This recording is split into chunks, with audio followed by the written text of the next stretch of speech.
Nem super safra, nem quebra traumática. Esta é a avaliação que se pode fazer, por enquanto, da safra de soja 2010-11 da Argentina, cuja colheita começa em março. O início foi promissor, com chuvas abundantes que prepararam o solo para o plantio em todo o cinturão produtor do país. Mas em novembro e principalmente em dezembro veio o susto. As chuvas foram embora e os termômetros dispararam. O resultado todo mundo acompanhou. As cotações, que já vinham embaladas, ganharam fôlego extra na Bolsa de Chicago. Quem mais sofreu com a falta de umidade foram as áreas plantadas mais cedo, que já estavam em floração e formação de vagens em dezembro.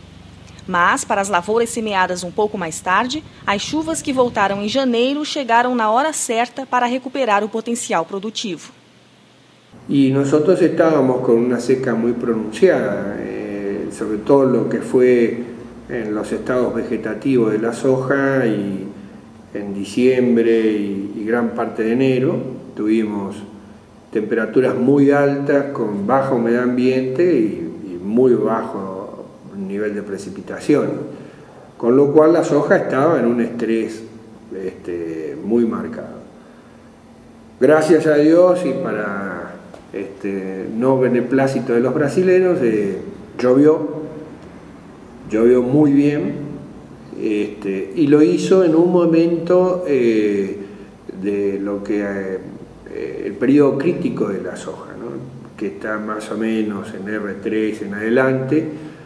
En ese momento llovió. La soja experimentó una recuperación muy marcada, nos sorprendió a todos lo que se recuperó. As chuvas também foram boas para a chamada soja de segunda, uma espécie de safrinha plantada em dezembro, depois da colheita do trigo, e que representa entre 15% e 20% da área total de soja da Argentina, estimada em 18 milhões e meio de hectares. Ainda que diversas áreas tenham sido plantadas após a janela ideal, a expectativa dos produtores é boa.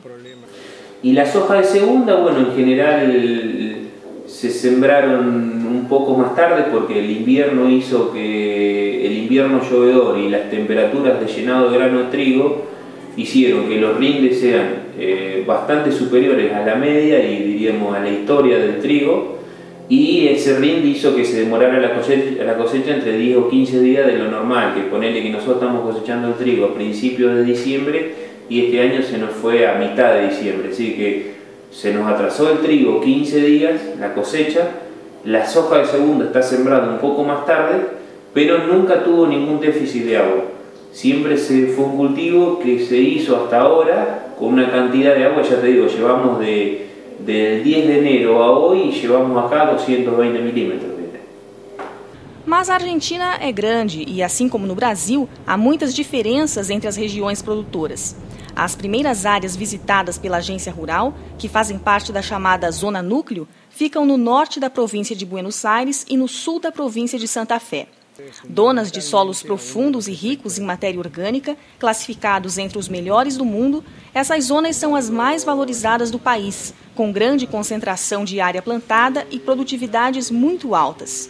São, como dizem os argentinos, el jamón del sándwich, ou o presunto do sanduíche. Em áreas mais para o oeste, porém, a situação é mais complicada. No sul da província de Córdoba, por exemplo, as lavouras estão bem mais castigadas. Ocupada quase que exclusivamente pela pecuária até a década de 90, essa região tem solo mais raso e arenoso, sem reservas de umidade suficientes para enfrentar a estiagem. Além disso, as chuvas caíram em volume bem menor que em outras províncias, enquanto as temperaturas chegaram várias vezes a 40 graus. Agora, é preciso que o clima colabore até o final de março, para que perdas maiores também não ocorram com a soja plantada mais tarde. Desde el punto de vista que de ahora en más empieza a llover normalmente, no que llueva más ni menos, que llueva normalmente. Si viene otro bajón de sequía, como por ahí pasa que en el mes de marzo viene y otro golpe de sequía, bueno, no sé, digamos, estamos en el límite, ya digamos, si viene otro proceso de sequía, ya tenemos mucha soja en R3, R4, R5, de todo, y bueno, entonces la pérdida puede ser mayor. Mas quem realmente perdeu nesta safra 2010-11 da Argentina não foi a soja, e sim o milho.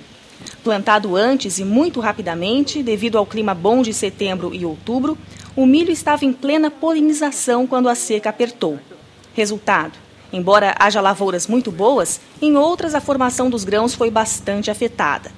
Com isso, a expectativa é de que a colheita não renda mais que 18 ou 19 milhões de toneladas, contra estimativa inicial de 25 milhões. A produção não será tão pequena como foi a de 2008-2009, quando a Argentina colheu apenas 14 milhões e meio de toneladas devido à combinação de área e rendimento menores. Mas, como na atual safra houve aumento na área plantada para cerca de 3,2 milhões de hectares, a quebra de produtividade estimada é ainda maior que a de 2 anos atrás. Hasta el momento de la siembra no había problemas de humedad, veníamos con un perfil bastante cubierto, o sea, había reservas de agua importantes. Pero, al igual que en soja, tuvimos el efecto de la Niña muy fuerte en lo que fue noviembre y diciembre, con altas temperaturas y con bajos niveles de precipitaciones. Esto es lo que llevó a que la concentración de la floración del maíz en esos meses fuera muy afectada. ¿Y por qué fue afectada? ¿O por qué estamos pensando que los rindes van a ser menores todavía que lo que fueron 2 años atrás, que también tuvimos una Niña?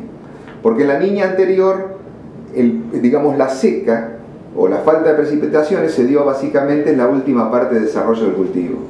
Es decir, cuando se estaba llenando el grano. Entonces el grano quedó más liviano. En cambio, en esta seca, el problema se dio básicamente en la floración. Tarde demais para a parte considerável da safra de milho, mas ainda em tempo de levar alívio e recuperação para muitas lavouras de soja. Assim foram as chuvas de janeiro e fevereiro aqui na Argentina. A safra de soja não vai ser aquela maravilha que foi o ano passado, mas também não deve ser ruim, não. Com os preços excepcionais dessa temporada, os produtores daqui não estão reclamando. Embora a safra não deva ser ruim, existe muita dificuldade para estimar a produtividade média deste ano, já que as condições variam demais, com lavouras muito boas em determinada localidade e lotes muito ruins a poucos quilômetros de distância. Es más importante hoy en día qué es lo que va a suceder con la soja de primera temprana y tardía.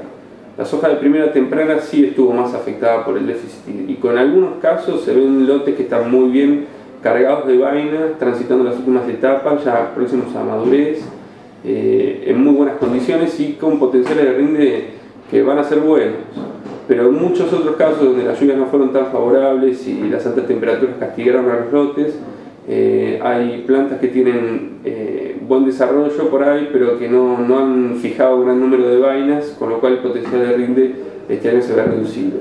Hay una mezcla de condiciones importante a nivel nacional. Es muy difícil este año estimar un promedio nacional, ¿no? Porque hay distintas fechas de siembra, porque las lluvias, si bien fueron bastante generalizadas a nivel nacional a partir de mediados de enero, fueron muy heterogéneas en intensidad, ¿no? En pocos kilómetros de distancia, por ahí las precipitaciones varían un día de lluvia normal, en una localidad registraron 40, 50, 60 milímetros y a 10 kilómetros de distancia solo 15, 20. Y 15, 20 milímetros para las temperaturas de enero o febrero es poca humedad. Apesar da cautela, no dia 24 de fevereiro, a Bolsa de Cereais de Buenos Aires aumentou sua estimativa de produção de soja de 47 para 48 milhões e 800 mil toneladas, número bem próximo do estimado pela Agência Rural, que trabalha com 48 milhões de toneladas, e muito acima do desastre de 32 milhões de toneladas de 2 anos atrás.